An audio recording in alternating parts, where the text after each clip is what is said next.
Hello there, and welcome to Exploring Music. This is Bill McLaughlin. Our theme this week... So 55 Chevys. Okay, I would like to call to order the Wednesday, March 9th, 2016 meeting of the Moscow Planning and Zoning Commission. And we'll begin with a review of the minutes. And does anybody have any additions or corrections?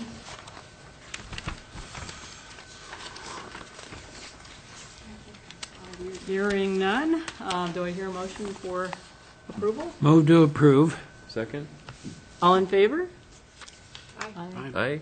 I will show up as abstaining Okay. since I wasn't there. So two abstentions and three abstentions. So 1, 2, 4 yeses. Okay. Moving on to correspondence. Does staff have any correspondence to share with us? No staff this evening. Okay.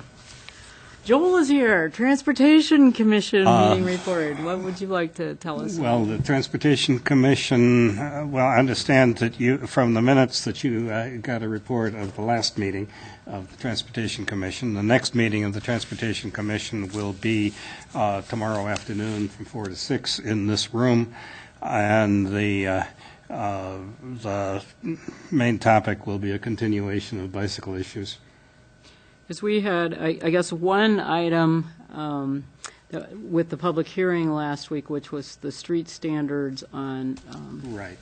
Yeah, and you know about that on one. the Peekaboo development. Yes. Yes. Yeah. And so that was one question. I think that Mike said that it's really the Transportation Commission's purview, but there were some questions with our commission on that. Okay. I may bring up later the issue of the street names out there and whether or not we should make a recommendation to City Council that they send a request to the Transportation Commission to resolve the street name issue. Is that, are we where that should originate, or it doesn't matter, or?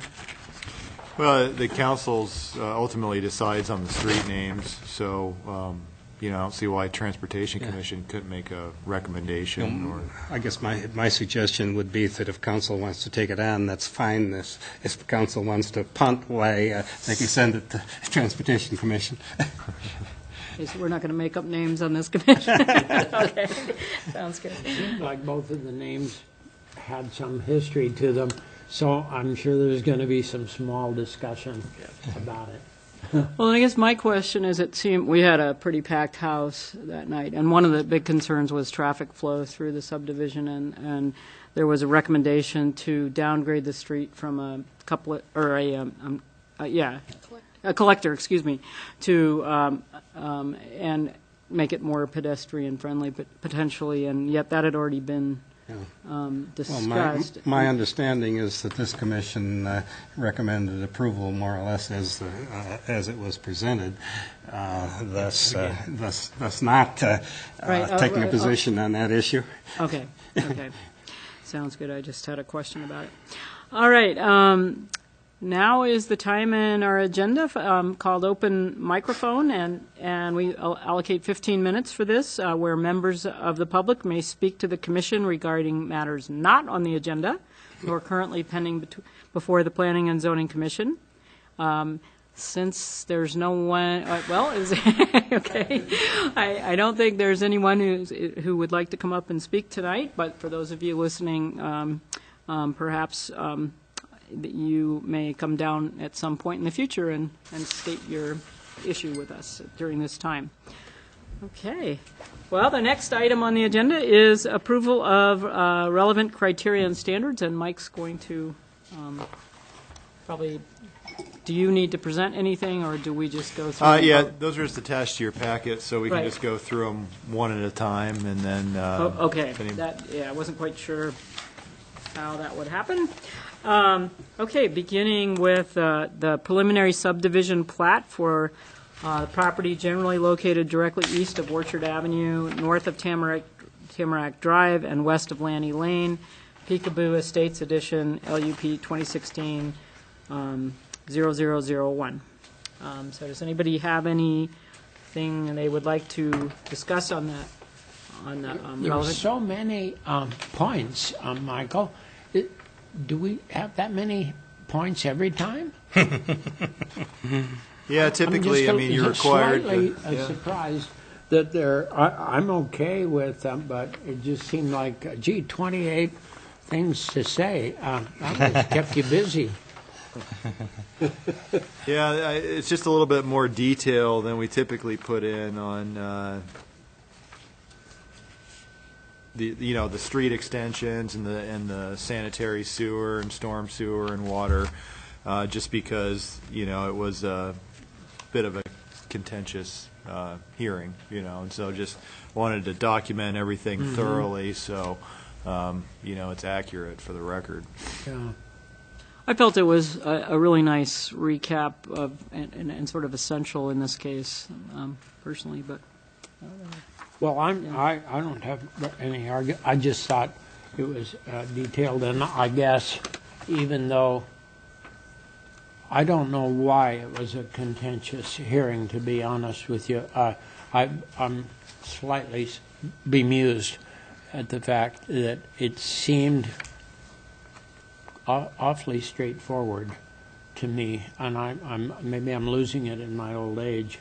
But it just seemed like it made quite a bit of sense, I thought. So I was surprised that of what the discussion of how. Well, actually, there were more people here than actually. Not everybody spoke. So I don't know. It looks good. I would move to. Accept these relevant facts and conclusions on the, let's see, this is on the, on the Orchard Avenue, yeah. yeah, well, We're doing one at a time, right, for approval? Preliminary Yeah. subdivision. Yeah, preliminary subdivision plat for the property generally located directly east of Orchard Avenue. so I would move to approve the staff report. Is there a second? I'll second. Okay, so I have a question for you, Michael, that was asked me, and Deb, and it may affect others who weren't here. Can the whole commission vote on this, or does it just have to be the people who were here for the? I abstained from voting. Oh, that's what it was. Yeah. Okay. So is it appropriate then to vote on this when I abstain from voting on the, Sure. it's Yeah. okay? Yeah. Yeah. Okay, I just wasn't sure. I don't think it ever had come up before. Right. I guess I would propose, as having been absent, that I would abstain. Okay. Well, and it is nicely recapped in Michael's. So it's up to you, I suppose. There's probably no formality on that. So, all in favor of approving this, the approval of the relevant criteria and standards for the preliminary subdivision plat for the Peekaboo Estates edition? Maybe we should do aye. Aye. See, how many votes does it take to pass it? 5? So I'm abstaining. Are we abstaining if we weren't here last? I think I voted on these before when I missed a meeting. You don't have to so I abstain don't if you weren't think- here. I just Yeah. wanted to make sure, Okay. but, yeah. And you don't have to have a quorum for a vote, do you? You just have to have a majority. You have to have a majority Yeah. of those voting, Yeah. I believe. Yep. Because So does somebody not voting, well, I guess it Yeah. constitutes an abstention, yeah. I would do, what I'm getting at is I would abstain so long as it doesn't hold things up for another month for the person applying for this. So, and you'd like to abstain again? No, I said, You're good? I said yes. Oh, okay, so 1, 2, 1, 2, 3, We got 4. four of us. Did we need 4 or 5? Well, it's just it would pass. I mean, you have a quorum here because there's you have 7 members. So Or even have a though it majority of abstains, those voting. it would still pass because you'd have Yeah. 4 votes affirming the decision. Yeah. So it Okay. would pass. So I guess Yeah. 4, and I presume? Yeah, I'll abstain. So there's, how many abstentions, 2? Three. We have 3 people that weren't there. Well, okay, 3 abstentions. I would note, for the record, that if I had been here, I most likely would have voted with the commission. Okay. Moving on to the next approval of relevant criteria and standards for the proposed rezone of the property located at 1651 Carmichael Road within the area of City of Impact from multiple family residential R4 zone to agricultural forestry AF zone. And do I hear any discussion on this? Seems like, once again, Mike did a stellar job of outlining the case. Yeah, I would move to approve on the rezone.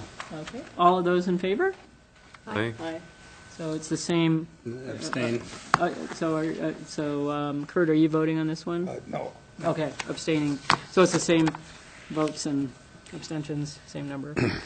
And finally, the conditional use permit for self-service storage facility at 1651 Carmichael Road within the area of city impact. Again, we are seeking an approval of relevant criteria and standards prepared by Mike, by city staff. Are there any recommendations? I'll move to approve. Is there a second? Second. All in favor? Aye. Same 4. Same Abstentions. abstentions. Okay.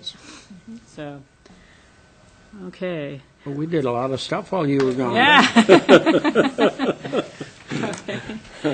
Okay. Number 7, public hearing. So we need to hear from Michael. This is on a legislative hearing providing for amendment of Title 4, Chapter 7, Chapter 8, and Chapter 9, and Title 5, Chapter 1 of Moscow City Code regarding relevant criteria and standards.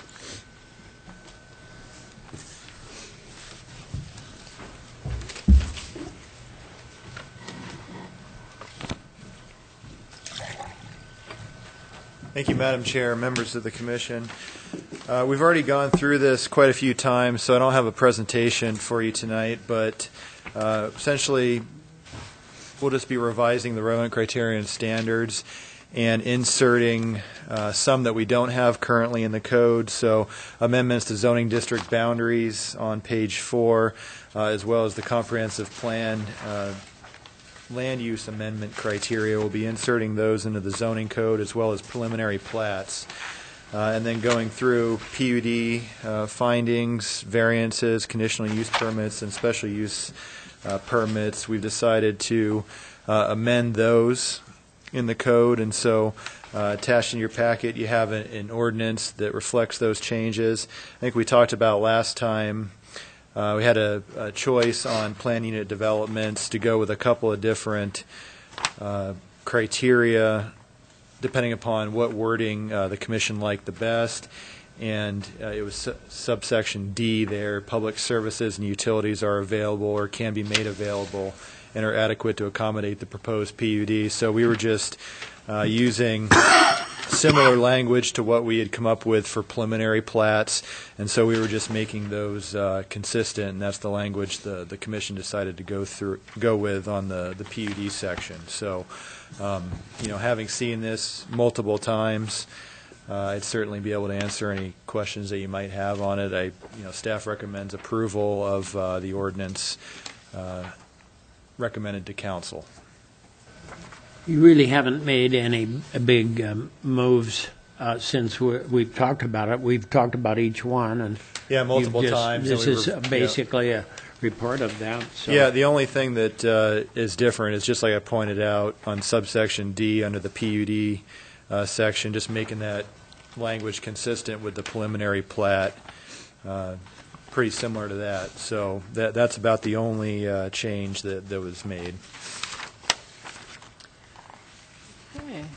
So I guess I go ahead and run. Does anybody else have any questions about this? So since there's not an audience, we open the public hearing anyway and then close it?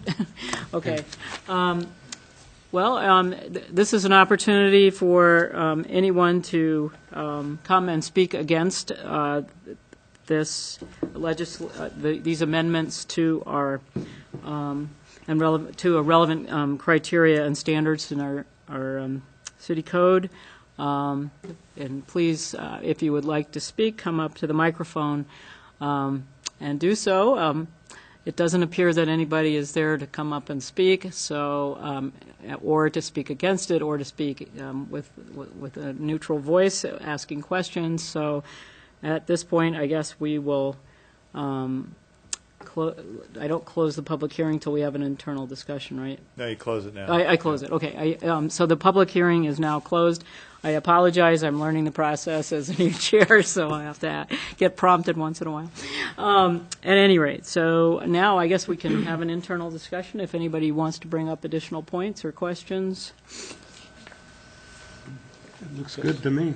Yeah, just congratulations. This is it's so much cleaner and Yeah. easier to use, I Oh, think. thank you. Hopefully it'll make it easier for all the people who aren't out here tonight that will be using Yeah. this. So. Well, easier for the commission as well. So Right, exactly. Yeah. Well, I just think that it's good to try and let people know that when we make some changes into our ordinances, that really a lot of thought goes into it, and we really tend to overkill on discussing it. So it isn't something that just, I'd like to just be able to remind anybody who's listening in that this has been over a period of months, and we've studied these things, and staff has done a lot of work on it, and so we've debated this at length and asked questions, and now I think this is just a sort of nailing it onto the wall. I agree. It appears to So be thank you, Michael. carefully crafted. Yes. Okay, I assume that the appropriate action would be to approve this draft and recommend to staff that it be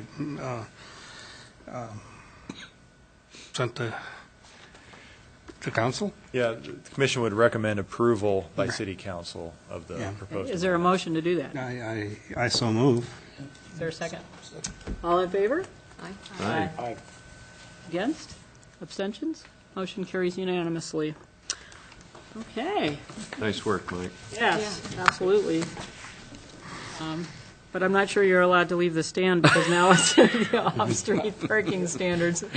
And so we need you back up here again. I just hang out here. Okay. So item number 8 on the agenda. Moving right along, we're going for a record here. Yeah. Well, I'm known for running fast meetings. Well, you may recall a couple meetings ago, we had gone over kind of our off-street parking standards in the zoning code. And I'll save you with a long presentation. I think we had quite a bit of discussion at the time, but in the end, there were some suggested updated considerations for that portion of the zoning code, and they're listed on your screen there. And these are all the changes that, going through all the different subsections, we had either working with those standards or just a review compared to other jurisdictions. Notice that there are some issues in our current standards that could be updated or changed, and we've identified about 11 or 12 of them that are shown on your screen there. So I'll just briefly go through those without a whole lot of detail.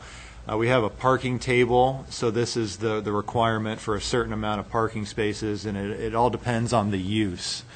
And so as we update our zoning code, since we're shifting to the use table configuration instead of all the uses listed under each zone, we'll go to the use table. We'll need to update the parking table to reflect all those new use classifications.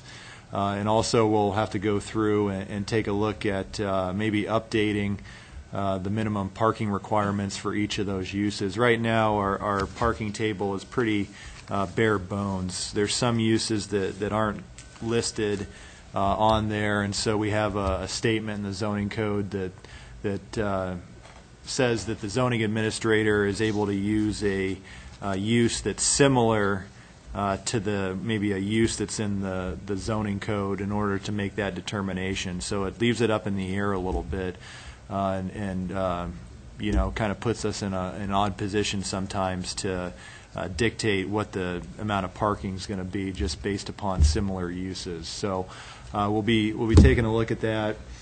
Also looking at the dimensions. Our standard parking stalls 9 feet wide by 20 feet long. It kind of varies from place to place and code to code. Looking at the overall picture of total impervious surface. If we were to reduce those by about 18 feet in length instead of 20, and get a little bit less impervious surface, maybe get a little bit more landscape area, and we could see some benefits to that.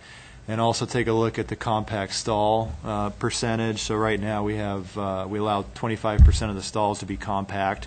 So that also saves on impervious surface because compact stalls are 7.5 feet wide by 15 feet long, and so you're able to do 25% of the total required in compact, and so those are a plus and a minus because you actually go out and see what a compact stall looks like, and you still have trucks and other large vehicles that could tend to park in a compact stall, which may not fit, and it may constrain the parking lot a little bit. So it kind of varies. Some jurisdictions require lower percentages, some higher, some don't allow compact spaces at all. It just really depends. We have a section in the off-street parking requirements that allows you to not pave your parking lot for up to about 5 years. And so if you go through a development agreement, you're allowed to pretty much postpone the paving of the parking area for about 5 years. And so issues you run into with that is that all the other requirements of a parking lot are required. So all the curbing, sidewalks, stormwater detention, stormwater conveyance, landscaping, all that needs to be installed. You run into really deterioration of all those elements just because it's usually surfaced in gravel or it's required to be, and just the constant vehicular traffic can really deteriorate those pretty fast with just the rubbing up against the tires and those and that concrete surface. You also run into dust. So about every 3-4 months they're required to chemically treat gravel parking lots in order to keep the nuisance of the dust being kicked up down, and that all contributes to stormwater contamination as well. And so looking at all the other jurisdictions, this is pretty unique to us that we allow this for up to 5 years. Some of them, there's inclement weather, certain times of the year where you just can't pave, in the middle of winter time. And so usually we'll give you a temporary certificate of occupancy for a certain period of time. Maybe it's 6 months in order to be able to accomplish that. And that's what we can do right now.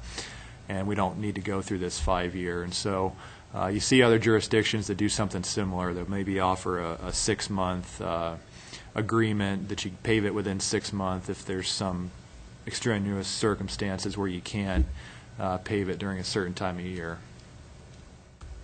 And then maybe look at alternate surfacing.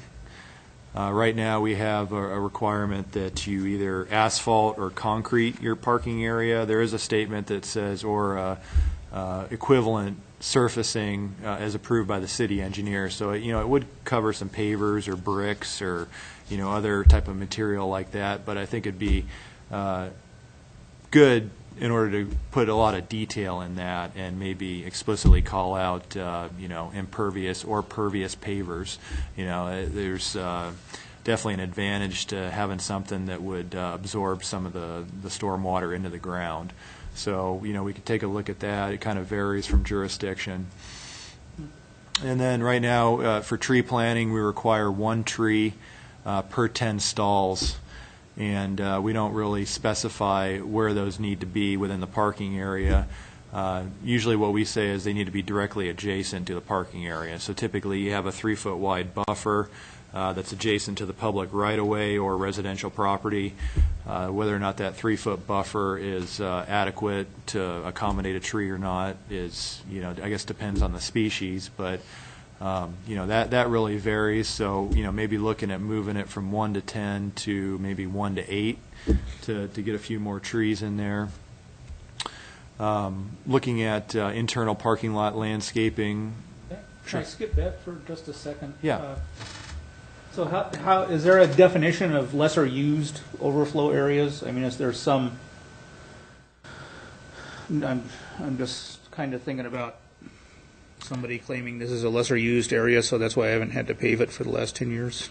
Yeah, not right now. I would say that you have your minimum parking that's required by the code. If you choose to go, 20 stalls above that, maybe that would probably be maybe a good definition of what would be a lesser used overflow area. Whatever, how many stalls in excess of what's required type of thing. So, there are a couple codes that I think we looked at that did have some type of language like that in there that allowed a lesser standard, but I don't know. I didn't dig deep enough to see how they defined what the lesser use was going to be.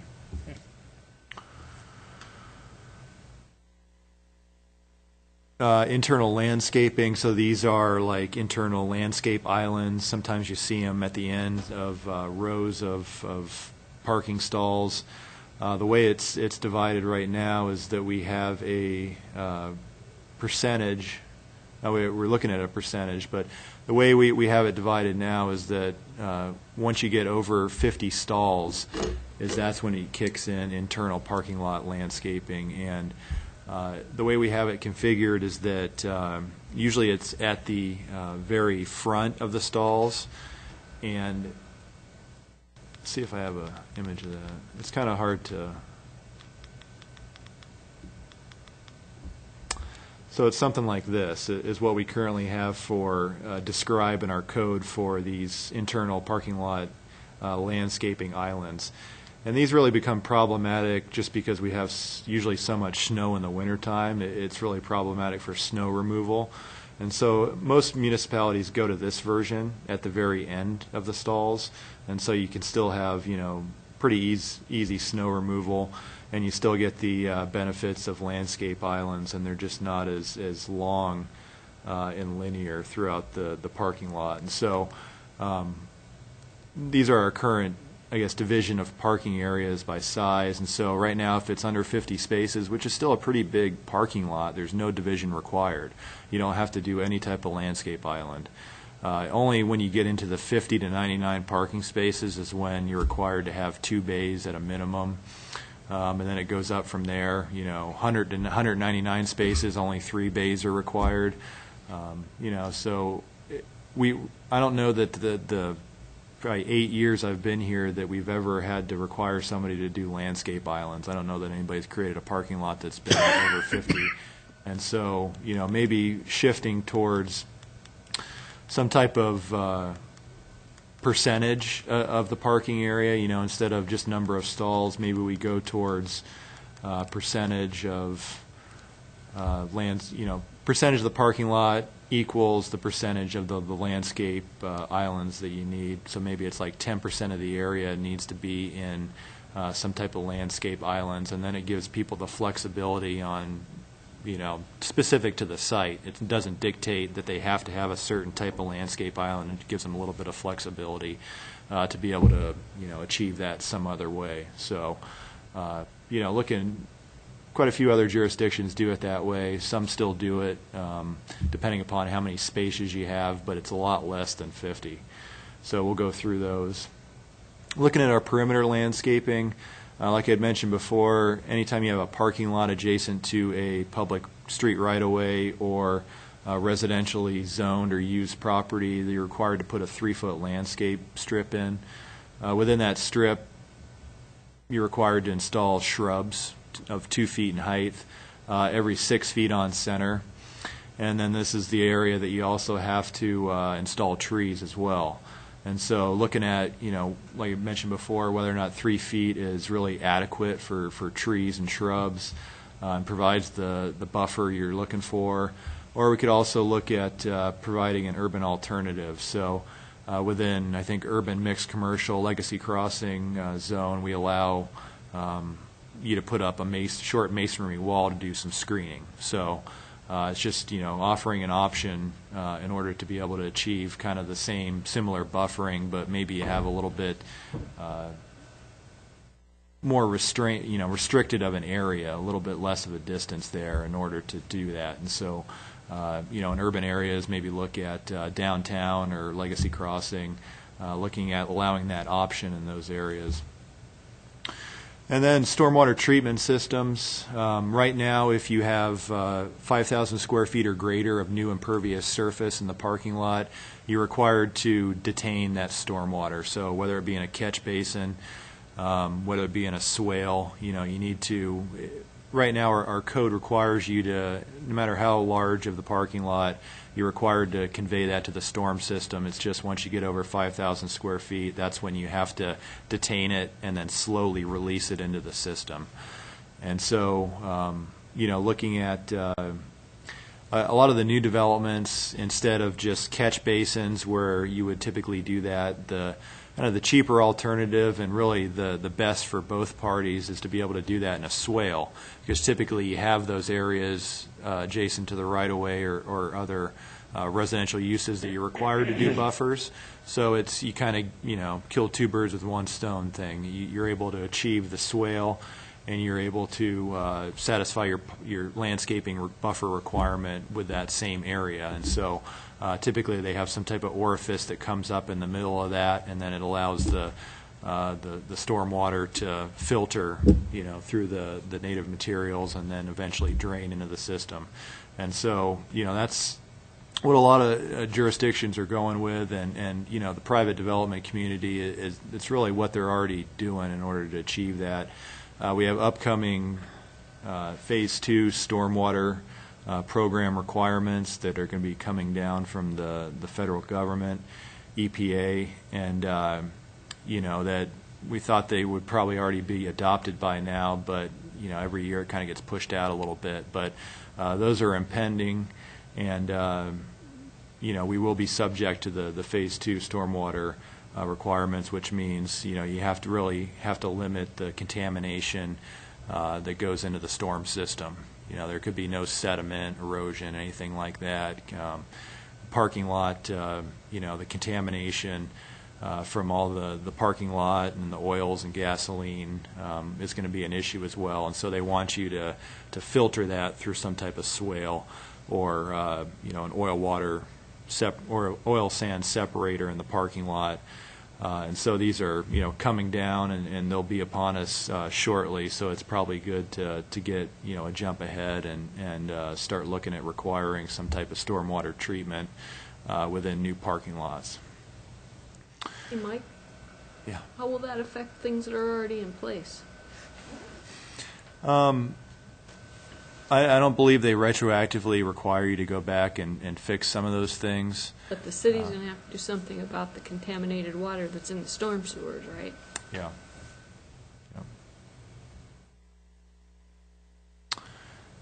Requirements for pedestrian walkways and larger parking areas. So right now, our large retail design manual is about the only place we see any type of pedestrian walkway requirements. We require walkways from the public sidewalk to the building entrance on all institutional, commercial, and multifamily projects. But as far as really large parking lots that have pedestrian routes through them, there's really no guidance on that. So maybe, bringing that out of the large retail design manual, I guess leaving it there, but also including it within our off-stream parking requirements for some of those larger parking lots. Maybe it's 100 stalls or larger that triggers kind of the pedestrian walkways through the parking lot.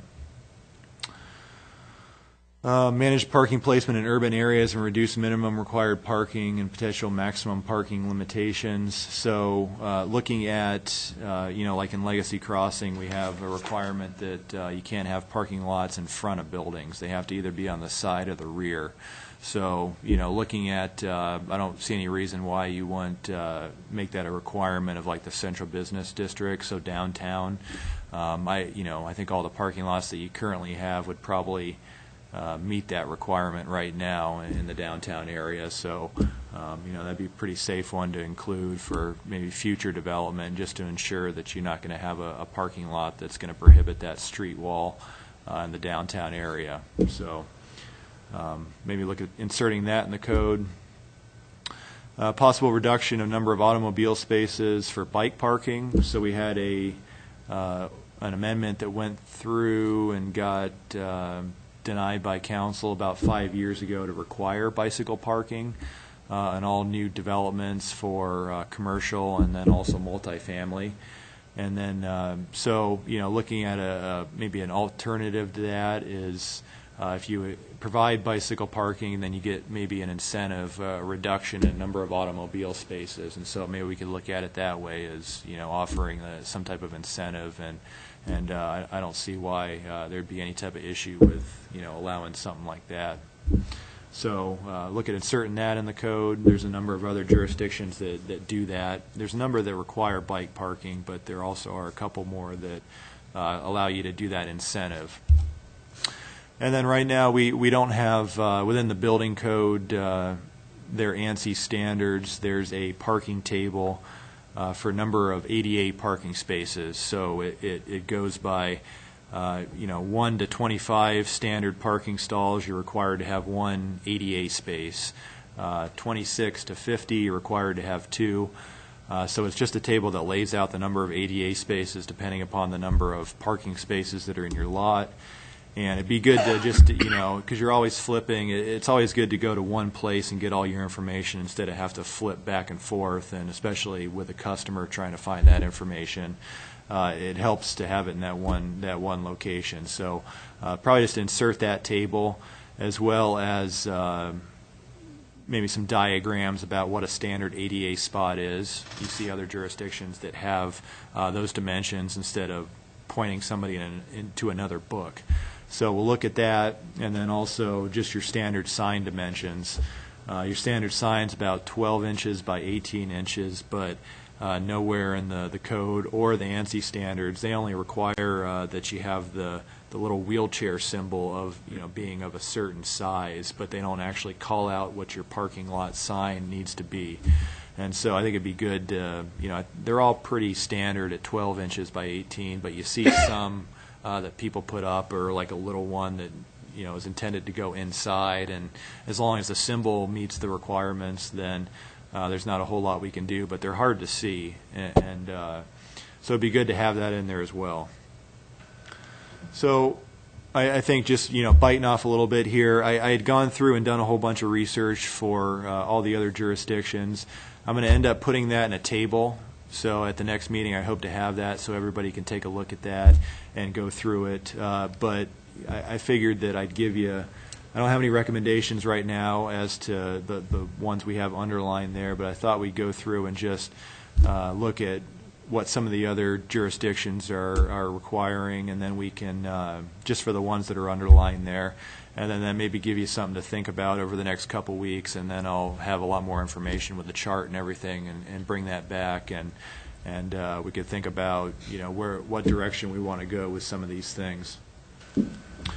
I went and looked at parking stall dimensions, and across the board, it's pretty common that they're 9 by 20, but you do have a few exceptions, like Sandpoint and Meridian did a 9 by 19. McCall goes 9 by 18, and so that's just, I don't see any problem with going 9 to 19. It'd save a little bit of impervious surface. Coeur d'Alene, actually downtown, where maybe space is limited, they'll require 9 by 20, but downtown they'll let you go all the way down to 8 by 18. I think that the length of the stall, varies a little bit, but the width, even if you have a 9-foot wide stall, it when you park in it, depending upon the size of vehicle you have, it still seems pretty small sometimes. And so you don't see any variation in that, but a lot of vehicles have quite a bit of overhang once you hit the wheel stop, and then it's anywhere between 2 and 3 feet off the front that you have the overhang. And so I think as long as you set the wheel stop still 2 feet back from the end of the stall, I don't see any reason why you're not going to have a whole lot of overhang. If you get an extended bed pickup or something like that, I'm sure that you're going to be overhanging the stall anyway, and up against the travel aisle. But that's something we could look at, is reducing that at least by maybe 1 to go 9 by 19, or maybe go down to McCall's 9 by 18. So that's just a thought. Looking at our percentage of compact spaces, so like I mentioned, we have 25% right now. Pullman draws a distinction between non-residential and residential. Non-residential, they allow 25%. Residential is 50%. To me, that seems really high. I mean, you had 50% of the stalls in a apartment complex to be compact. It just seems like it'd be a bit of a tight situation.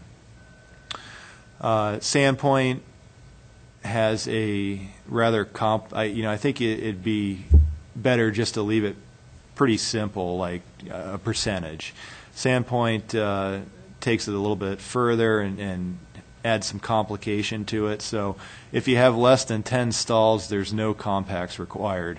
If you have 10 stalls, then you're allowed 1 compact. For each 4 in excess of 10, you're allowed essentially 25% of those. So 1 compact may be provided. So I'm not sure with the reasoning behind that, but it's always, I think, better on some of these things to try to leave it as simple as possible. And the percentage is probably the best way to go. Meridian has a statement that says that they're discouraged, but they may be used for any parking above what's required. So if you're required to have 10 stalls and you choose to put in 15, then those the 5 could be compact if you wanted to. Coeur d'Alene's 25%, but they also have a statement similar to Sandpoint, which I think actually has the exact same thing, and I think they're just pulling the 25 from the 4 spaces in excess of 10, with the 1 being provided. So I think that's where they get the 25%. McCall is 35%, so they allow a little bit more, and then Boise allows up to about 40%. So I think part of this is it just depends on where you live. If you're living, if you're a municipality like Boise that is really urbanized, then maybe people have a tendency to drive a little bit more, or smaller Priuses or smaller the cars like that. real estate is more valuable too, so they try to economize it on is. Yeah. allocation of parking. Yeah. There's no damn no. So thinking about maybe shifting that, maybe keeping it at 25%. In working with it, I don't know that it seems like a pretty happy medium right now. It seems fairly good. So, looking at this is the parking lot surfacing requirements. Like we mentioned before, this is where the temporary surfacing for a period of 5 years comes in, where they allow it just to be gravel. Right now, we allow asphalt or concrete. It just depends on the thick, a little bit thicker if it's going to be Portland. It looks like asphalt's a little bit thicker, a little bit thinner if it's going to be concrete.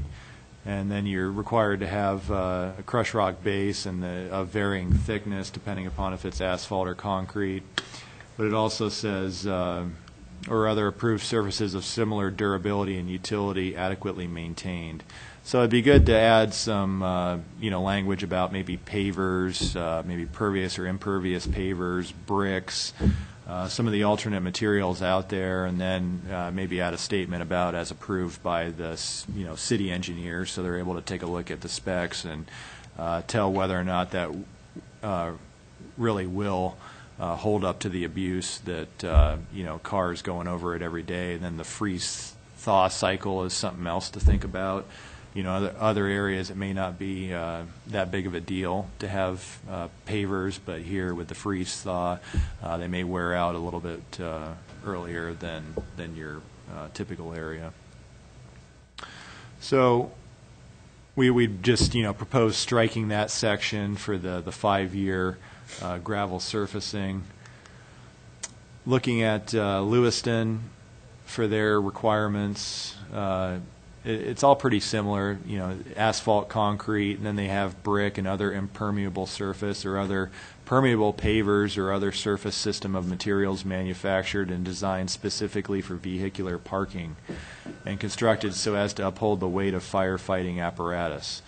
So, once you start getting into larger parking lots and development, that's one of the things that you need to consider is just fire truck access, and that's usually, that comes straight out of the fire code that a lot of, at least, maybe the whole parking lot doesn't need to withstand those loads of the apparatus, but the fire lane around the buildings definitely does. So, that's one thing to consider, I think the fire code's going to stipulate that anyway, but, it could be good to maybe have it in there too. I don't know that it would hurt. Pullman, 5 or more spaces. So right now the way we define a parking lot is similar to Pullman.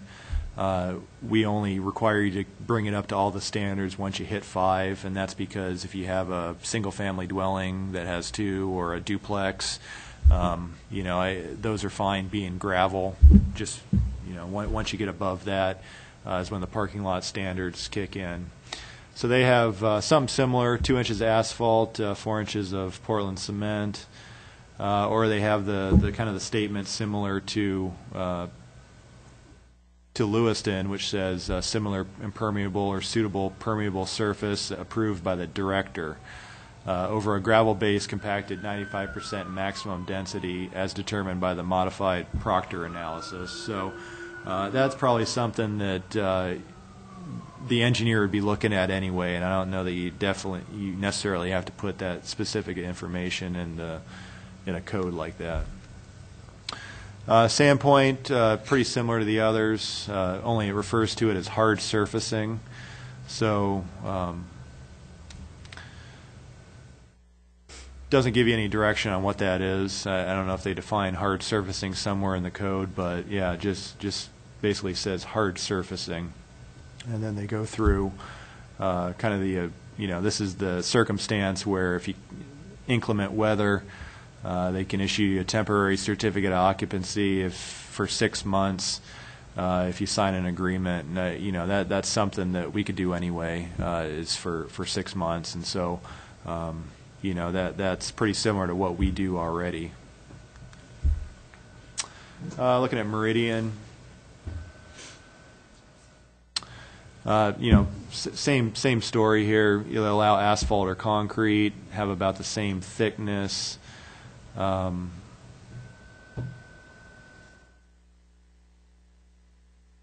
They also have, this is unique to Meridian. They have a section, number 2, subsection 2 there that says as long as it's screened by a solid fence, 6 feet in height, off-street parking areas and driveways shall be improved with a dustless material, included but not limited to vegetation, asphalt, rock, concrete, pavers, bricks, or recycled asphalt grindings.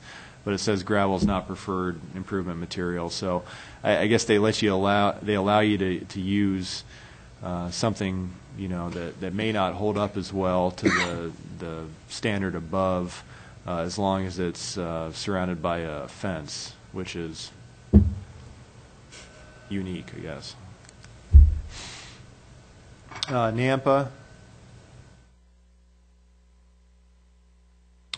just pretty much requires parking lots to be paved, except for residential dwelling unit driveways or parking pads for RVs.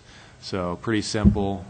Doesn't specify what the material is. Just says that it asphalt or concrete are the examples, and so probably want to expand upon that.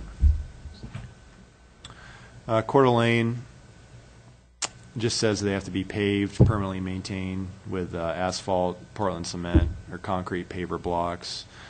McCall actually exempts residential uses, so it's just the commercial, business, or industrial uses have to be improved with either asphalt, concrete, stone, paving stones, or bricks. And then, just probably a product of the rural nature of McCall. They haven't been one to require paving for residential uses. So it seems a little odd that you'd have a parking complex that wouldn't, require some type of paving. Just for the stormwater management aspect of it with the curbing and paving, allows you to direct that stormwater to a swale, or it just seems a little odd. Caldwell, so we have asphalt, a little bit thicker base, and then 2 inches. Allow concrete as well. And then they go on to say the porous and permeable parking lot surfaces, which excludes gravel, are permitted with the consent of the city engineer and planning and zoning director. So they need to submit cross-section plans and receive written permission from both officials prior to construction. So not sure the, planning and zoning director, okay. I think engineer would probably be the person more suitable to issue a determination on whether or not that's going to work. Twin Falls, pretty similar, about the same thing, and Boise, pretty similar as well.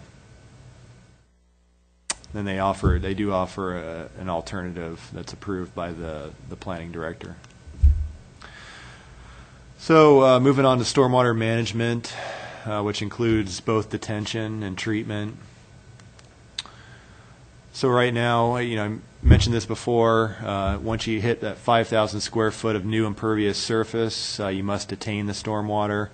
And then the only place that shows up in our code where it requires any type of treatment is in the large retail establishment design manual. And so those are required to be, the stormwater is required to be treated before it goes to the system. So that's about the only place right now that we have it in our code.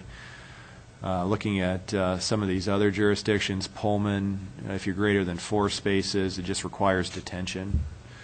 Sandpoint just has to provide proper drainage and to prevent it from going on to adjacent properties.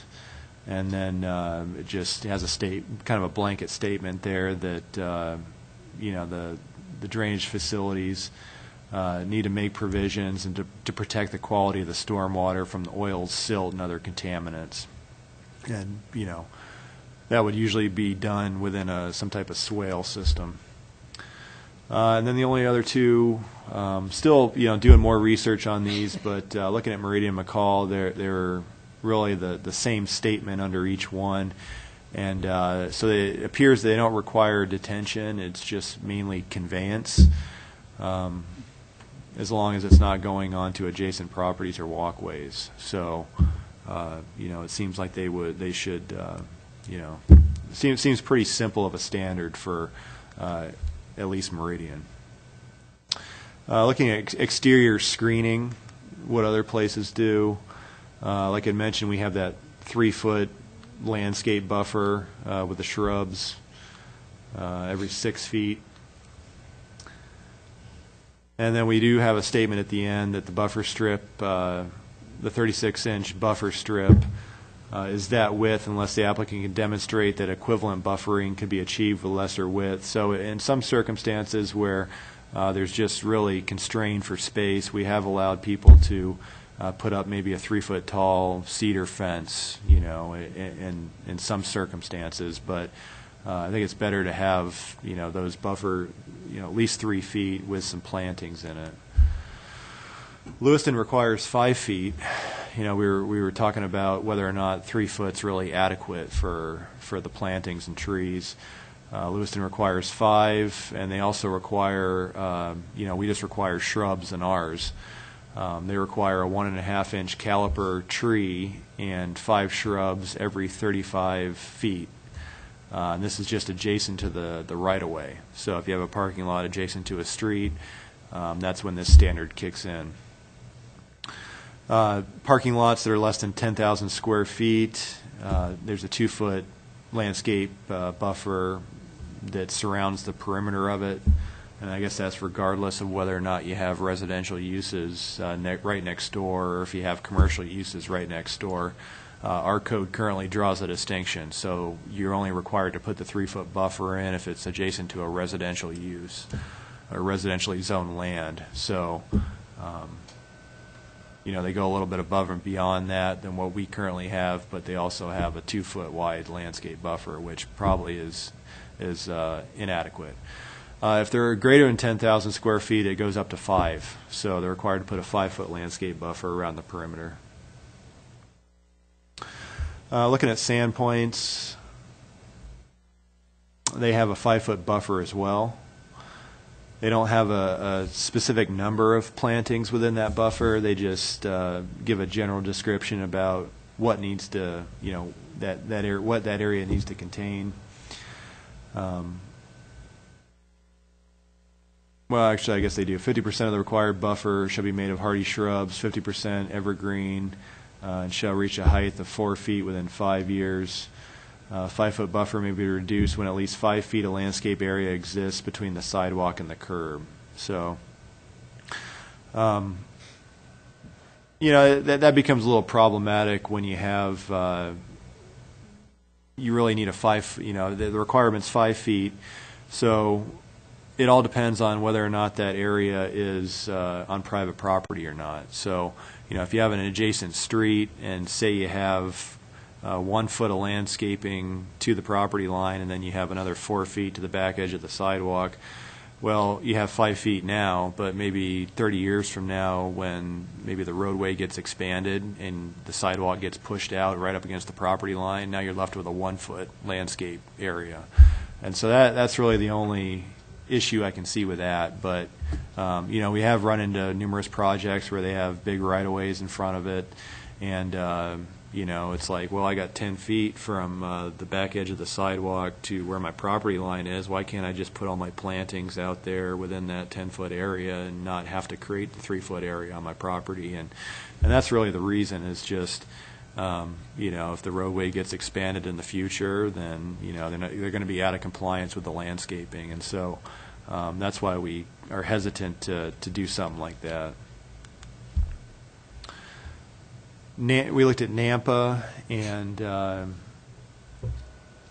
they have a lot of specific area plans and corridor plans, and so they just refer you to what the requirement is underneath the corridor plan that they have, or the zoning district yard setbacks, whichever is more restrictive, or provides the best matching of landscape strip lines in the area. So, that's pretty detailed. We don't have corridor plans like that we could point to. And then it just says that landscape areas should not be left in or bare dirt, weeds, gravel, devoid of vegetation, etc. And they have to be irrigated. A lot of times now, with all the xeriscaping that goes in around here, you really just need to irrigate that for maybe the first year just to get it started, and then maybe in drought years. But we've seen a lot. Maybe they have drip lines that get turned on a few times a year, but you see a lot of people, at least that we work with. Nicole Baker of the Water Department does a good job of helping people with, installing landscaping on their property and coming up with, plants and materials that would survive drought conditions, and really has done a good job with that. And so that's the majority, at least all the commercial and multifamily landscaping or a lot of those xeriscape materials. So.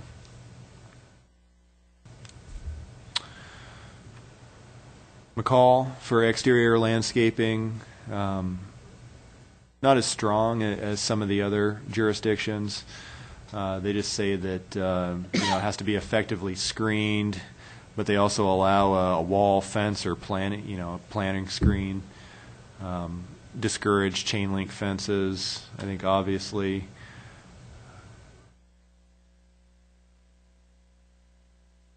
And then the vegetative screens can't be less than 4 feet in height and have to be maintained. And then the space between the fence, wall, or planting screen and the lot line of the adjoining properties in residential zone has to be landscaping with appropriate natural vegetation. So it really goes, takes a general nature and doesn't give you a whole lot of specific requirements to hold on to. So, it's better to have all the requirements pretty clearly stated instead of leaving it up to quite a bit of interpretation. And then looking at those interior landscaped areas. So in our zoning code, we point to the reasons why we do interior landscaping to visually break up large paved parking areas, calm traffic, increase pervious area, and treat stormwater. And we've already gone over this with the division of bays. Looking at landscaping, we thought we may go towards the percentage, I think was the recommended. Looking at Lewiston's, they went that route. So they went with rather low percentages. And so this is in addition to the perimeter and right-of-way landscape requirements. And so maybe they had taken a look at once you're required to have that 5-foot buffer up against the road, and you're required to have either a 2 or a 5-foot buffer all the way around the exterior of the property. Maybe that 3 or 5% was acceptable number, and so they have it broken down by square footage. So just depending upon the size of the parking lot will determine the percentage of interior landscaping that you're required to have. But it ranges from 3 to 10% depending upon the size. And then they go on to specify what needs to be contained within those interior islands. 1.5-inch calipers, planting beds, and then they usually have minimum dimensions. So 6 feet at the narrowest point with a soil depth appropriate for the trees selected. So it'd probably be good to specify, when you have these islands, what the minimum width needs to be, and so you don't have, maybe somebody trying to tack a foot on to what they currently have and say that's the landscape island. Sandpoint went with percentage as well. They went with 10% of the gross paved area is acceptable to them. And I think that was, the number. We can certainly take a look at a few examples to see what these percentages look like on the ground, but I think that was kind of the number we were thinking about when we were reviewing this. Nampa, and I think the percentage is a little bit easier to work with. Some of these just say, can't exceed 90 feet, so you have 90 feet of stalls, and then you're required to have some type of landscape island. So that's what NAMPA requires. Looking at what's contained within those, 1.5-inch caliper is pretty common for the tree. And then they have some specific examples of the overall height at maturity. And then they also have planter's dimensions. So it has to be the equivalent size, dimensions, and angle of the parking stalls that surround them in the same parking bank. So if you have a row of stalls that are 9 feet wide by 20 feet long, then you'd have to have a landscape island that's 9 feet wide by 20 feet long. So that's what they require. Caldwell has quite a few standards, and so they just require landscape islands once you hit 12 parking spaces. So you have under 12 spaces in your parking lot, you're not required to have any type of interior islands. Then they go on to say that the grouping, so you can't exceed 12 without having a landscape planter installed, as opposed to it probably comes out to somewhere around 100 feet there. So it's probably similar to what Nampa with the 90 feet. It's probably about the same. Then it provides a little bit of direction on the spacing of the islands. Spaced as evenly as feasible at the ends of the parking rows throughout the lot to guide vehicle turning movements. And so, just looking at the very end caps and putting islands on those, it directs people to not drive, perpendicular through or transect the parking lot. Directs the kind of the travel aisles in different parking lots. So, maybe that's probably a good thing. Then it has minimums for square footage of the area for the planter islands. Have to contain 120 square feet when accommodating a double row of parking spaces. Has to provide irrigation. Has to provide a certain number of class 1 or 2 trees. So these are either understory or canopy trees. Has to be covered with some type of ground cover. Looked at Twin Falls, and so they put their limit on 20 or more spaces. Have to provide interior landscaping in addition to other required landscaping, and so they require 15 spaces in a continuous row without being interrupted by a landscape island. They have to be a minimum 8 by 15. Have to have 1 tree. Tree has to have a height of at least 4 feet when planted, which is fairly small. Right now, we require our parking lot trees to be at least 7 feet, but most jurisdictions just have the caliper diameter. I think that's probably something we would go towards. And then it has to be protected by a 6-inch concrete curb. So I just wanted to go through these. Like I said before, I have quite a bit of research that I've done. I just need to compile that into a chart, so it'd be easy to go across the board and review all of this. And then just wanted to give you something to maybe start thinking about on these. These are kind of the more, more important subjects within parking lot standards. So probably good to start thinking about these, and then next time I'll have quite a bit more information, and you have some time to think about it, and we can talk a little bit more about the aspects of it. Wendy, I've got a question. Do you see any significant difference between the towns that have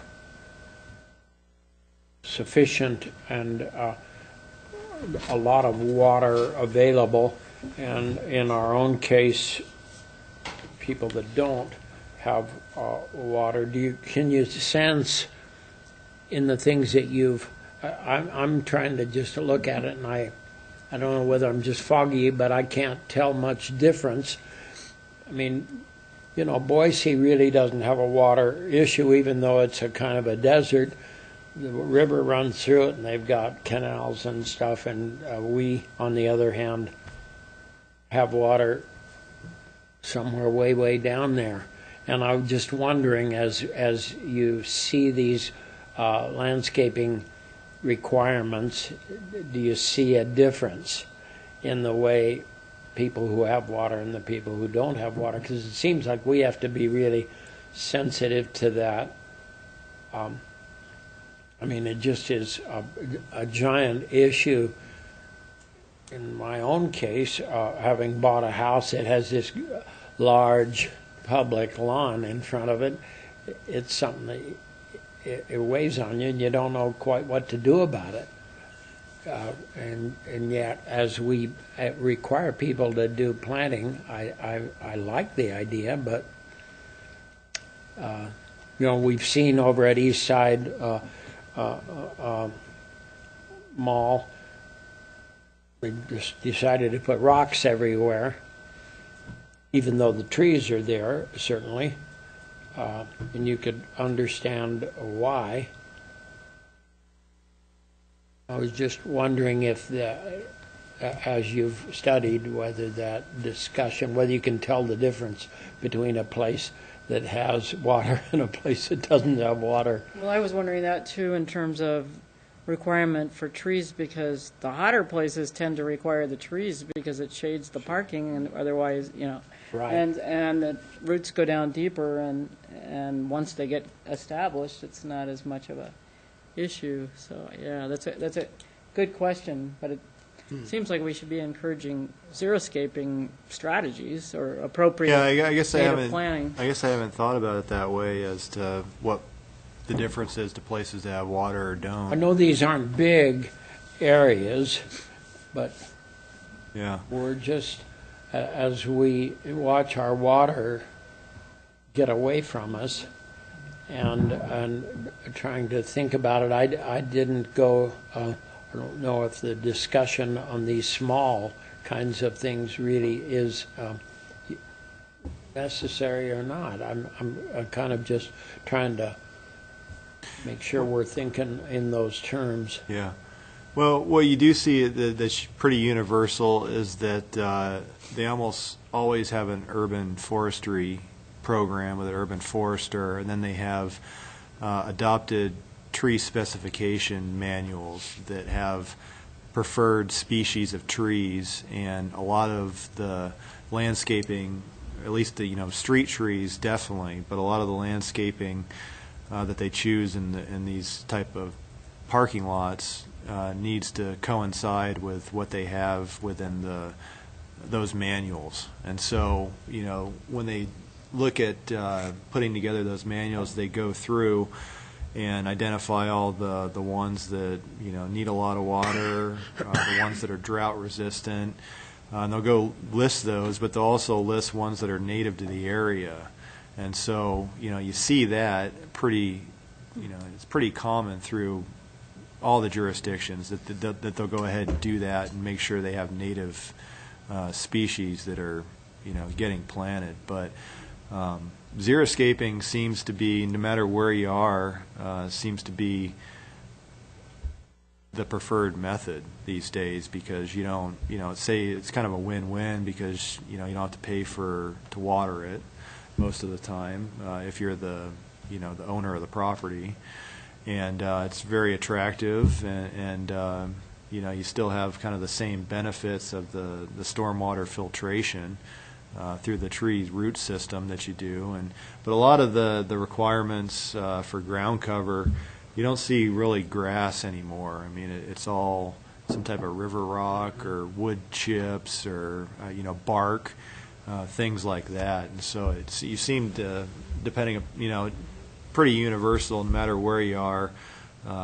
You don't really see people recommending, or jurisdictions recommending, that they put grass in those areas. So. Is it okay if I ask a question too about landscaping? I just don't know. Is that okay? Yeah. Also, the thing I always wonder about too with all the scaping is the rocks and the color of the rocks because of heat retention when they're really dark.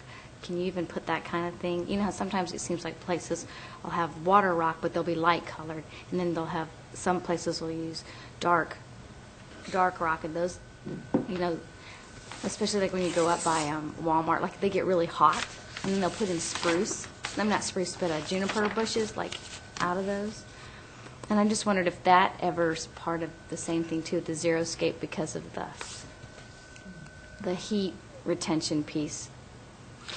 Well, it all just depends on the species. So we have kind of our urban garden over here next to the Mann building on city property, and those tomato bushes that are right up against the building, they do so well just because you have all the heat from the foundation of the building. On the north side, too. Yeah, yeah, That's yeah, the other thing that amazes me. And so, the hitting the building, and it's kind of a light colored building, but it heats it up, and then those do incredibly well, just because tomato plants really like the heat, and so I think it's just picking the correct species for and usually when you have landscape architects that lay those things out, and Nicole with the water department's great at it. I think they take all that into consideration when they do plans. So, I think it just makes so much sense naturally that if you have a decent design person involved in it, that they would incline to do that rather than us messing with trying to get it into the code at all. Yeah. And there's just too many advantages to it that most people aren't going to simply ignore it. Yeah. And there's so many resources that are available with, she's the water conservation person with the city, and she's got numerous publications, and I mean, right now Rosars is putting some landscaping around the base of their sign, and she's helping them with the design on that, and so, she's more than happy to help people find the right, correct species and things that are going to be drought resistant if they don't have water to it. They may have to send somebody out there to water it just to get it established. But once at that point, really it's just the extreme drought conditions is the only time that you have to go back out there and keep it going. So. Look, it seems like there haven't been examples of that, of taking climate into consideration in any of these, or regional conditions. And I'm wondering if we should inject some of that as we do. Yeah, and I haven't gone through their stormwater ordinances to see if they have those requirements in those or not. But yeah, I think looking back, and I think it's good to require swales in that treatment. So, I think it'd be a good thing. If we can't find any examples in any of the local jurisdictions, then we could certainly, I'm sure there's plenty in Oregon and Washington that we could look at. Yeah, because they use native grasses a lot of times in those swales, and we certainly are an area that historically had native grasses. Yeah. That you don't cut. So, yeah. Well, tangential to that, Mike and I had talked a little bit about shared readings for next meeting, and I had sent him a couple meetings ago. We had talked about wanting shared readings on placement of single-stream recycling cans, etc. I went through a whole bunch of YouTube videos trying to find the answers to that, and it seemed like it was really specific to the actual truck and its mechanics, what different cities had, and they usually showed it briefly in the front end, and then went on to explain what the MRF facility, the material reclamation facilities do. And those are interesting, but it didn't seem like it was going to generate a really energetic shared reading discussion. So I was going to suggest that maybe we have some readings on parking, because Nels had suggested that as well a few weeks ago, and forwarded some examples to Mike, but I don't know how you feel about that. So we could try to take both topics on. Yeah, we got about 3 articles, I think, for off-street parking that we could have uploaded. Right. And I think we're still working on the refuse collection and the snow removal. I think looking at all those YouTube videos, I think a large part of it just depends on the type of equipment they use. Exactly. Yeah. And so it varies so much from jurisdiction to jurisdiction. So I think we just need to get somebody in here or get a response about what type of probably be good informational to see what type of equipment we have. I mean, the whole alley collection.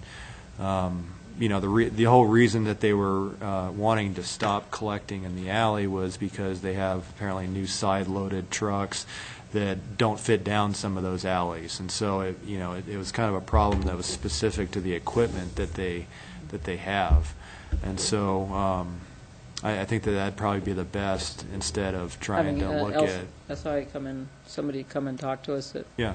Yeah, because, what I found in terms of can placement was some jurisdictions said they have to be 5 feet apart. Others, it didn't matter because it was a rear pickup and they had a guy help it out. And in some cases, we had 3 feet, I guess. And so you're right, it was absolutely tied to the pickup truck, or the truck that was used for pickup. Should we try to invite somebody to come? Yeah, I can reach out to them, whether it be the street department or somebody from LSI. Maybe they could, I don't know if they come and talk about that or not, but some of the issues with the alley, I think people who live on alleys would like to have a pretty good explanation of why they might be taken out of service. To my way of thinking, we've got newer subdivisions that have no alleys and their garages face the street, and that they keep their garbage at that part of their house. It's easy to come to the front.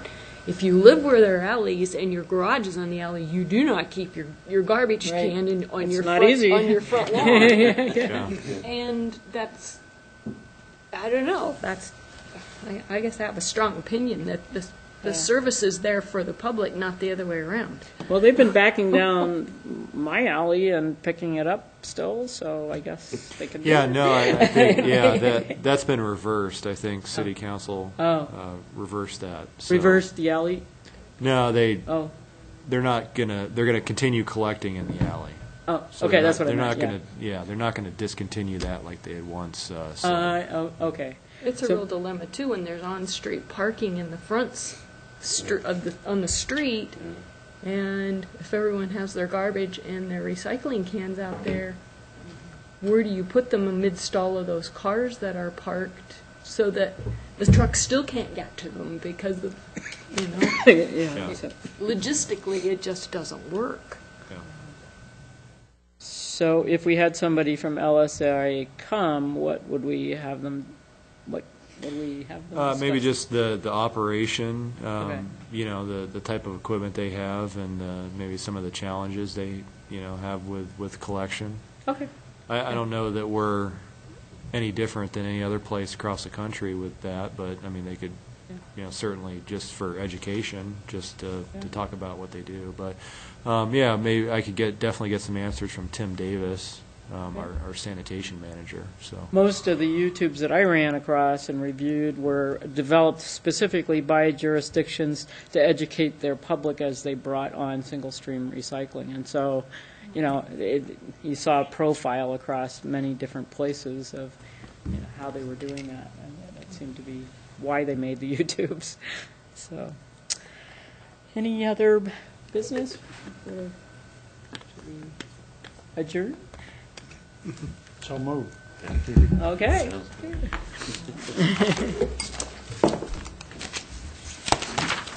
That's a lot of stuff. So would you go?